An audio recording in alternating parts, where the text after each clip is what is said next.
Terima kasih kerana sudah menonton channel saya Bantuan-Bantuan Kerajaan. Sebelum itu, jangan lupa tekan butang share, like dan subscribe untuk lebih banyak info yang akan saya kongsikan. Januari 2026, kenaikan gaji fasa 2 untuk setiap penjawat awam. Bagaimana pula untuk setiap pesara? Adakah penyelarasan pencen juga akan diberikan kepada setiap pesara? Berita gembira kepada semua pesara.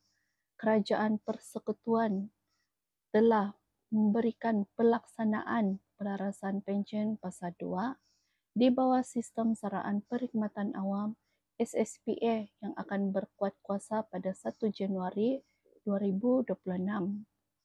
Ketua Pengarah Perkhidmatan Awam Tan Sri Ahmad Dahlan Abdul Aziz berkata, langkah itu bukan saja membuktikan kesungguhan kerajaan dalam menghargai khidmat bakti pesara, malah memberi kelegaan kewangan kepada hampir sejuta penerima pencen dan pencen terbitan di seluruh negara.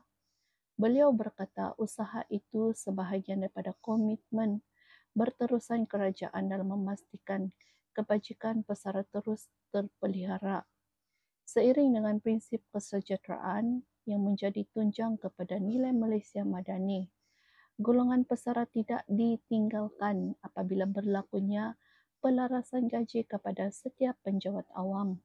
Pesara juga akan menikmati jumlah yang sama berdasarkan jumlah pencen terakhir mereka.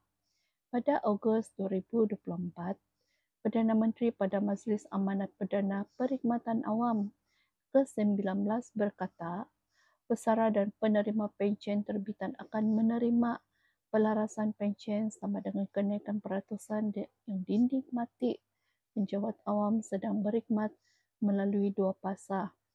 Anwar mengumumkan pegawai kumpulan pelaksana dan kumpulan pengurusan dan profesional yang memilih skim SSPA akan menerima pelarasan gaji sebanyak 15% secara berfasa, iaitu 8% bagi fasa 1 pada Disember 2024, manakala 7% untuk fasa 2 pada Januari 2026.